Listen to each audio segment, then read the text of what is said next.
Hello everyone, welcome to Jeff and Paper Gary. It is Sunday, March 8th. That is correct despite my attire today. You are not watching that hippie pilot. This is Jeff and Paper Gary, and I do own t-shirts other than Boeing shirts.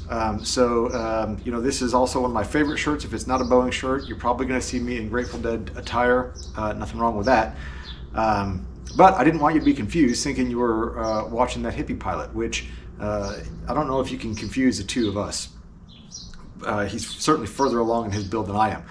But, with all that, I'm not sure there isn't an opportunity for a mashup of YouTube video that sounds something like Tim and that hippie pilot Paper Gary. Maybe it could be a thing. If you think so, leave a comment. On to today, March 8th. Happy International Women's Day. So if there are any female viewers out there, I don't know if I have any or not, but if I do, happy International Women's Day.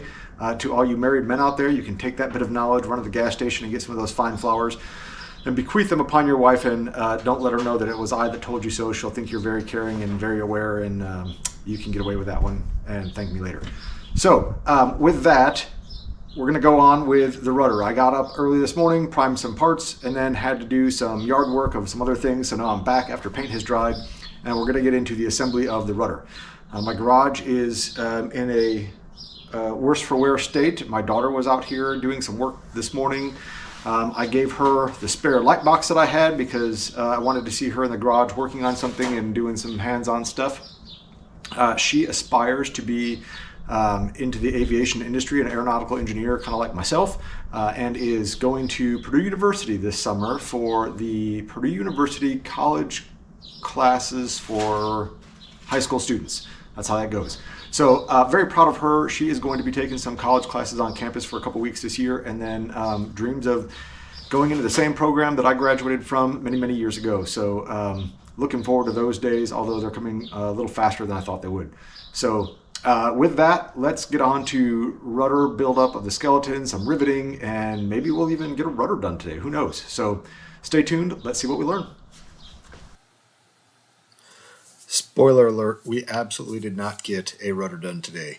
There was much to learn about this rudder, and I'll divulge some behind-the-scenes truth that you are not going to see here. So in between the recording of this video and the posting of my last video, there was a bunch of rudder work done, and I did what I hoped I would never do, and that is punch a bonus hole in a part.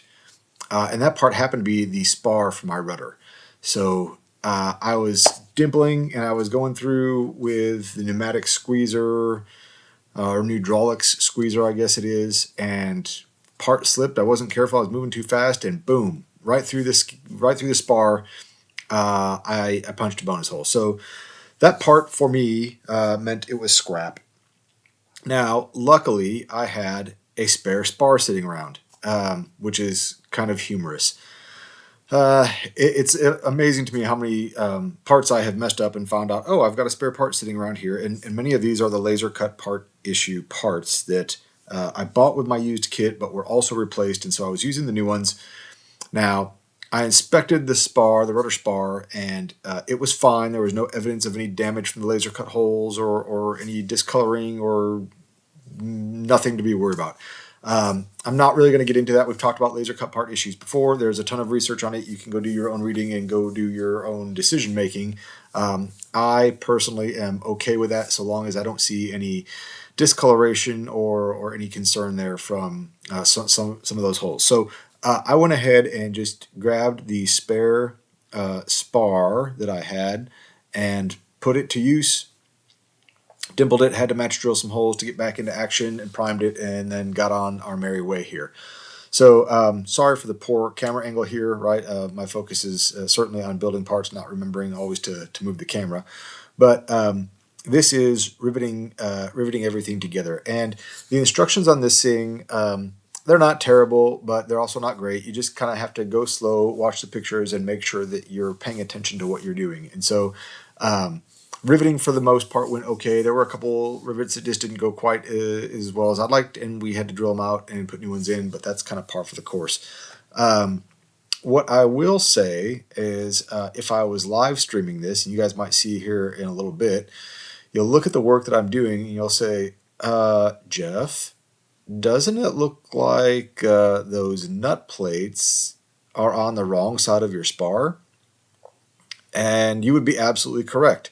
So, not paying close enough attention to the assembly, I went and riveted these things all together, put those nut plates on there, and did not realize it until sometime after that I did indeed put those on the wrong spot. So, this video goes back almost a month, right? Gosh, has it been that long? Almost a month from when I recorded this to when it's finally making it to YouTube and airing on the channel. And so the other day, today is, I don't know, April something, April, no, today is not yet April, it's March 31st. I was in the garage over the weekend on the 29th, and as I was putting on the skins, discovered that those nut plates were on the wrong side and had to go drill them out. So pay attention to your drawings, make sure that you have the nut plates on the right side, and keep in mind what these things are for, right? These are nut plates that some eyelets are going to screw into, which are going to be the hinge attachment points for your rudder to your vertical stab. And so if I was thinking clearly and paying attention to which direction that skin was going to go on and how that mounted, I would have realized right away that, oh, hey, these can't be on this side, they have to be on the other side. So the other interesting thing is this assembly here at the bottom with the brace and that part that I rebuilt 3 times. You're going to get into a spot where not all of those rivets can be bucked. You just can't get a bucking bar in there. You can't get a rivet gun in there. And some of those things end up having to be pulled rivets. And I don't know if the instructions or drawings are very clear in there. I just kind of made the decision that I was going to go rivet what I could get to with bucking bar and rivet gun, and then other ones were just going to have to be pulled rivets. So keep that in mind when you're doing that. And just understand that there are going to be some that you just can't get to. So that's what we learned today. We didn't get the rudder finished, but Closeout Jeff will be here in a minute to say the outro. See you guys. Well, hey friends, it's getting a little late in the afternoon. Unfortunately, I did not get the rudder completely buttoned up today. That's all right. I did make some progress. Got a few rivets in, had to drill a few rivets out and put new rivets back in. So everything is good. We're making progress here, and another couple hours in the garage here and I'll have this rudder buttoned up, I'm sure. So until next time, take care of yourselves and each other. Jeff and Paper Gary out.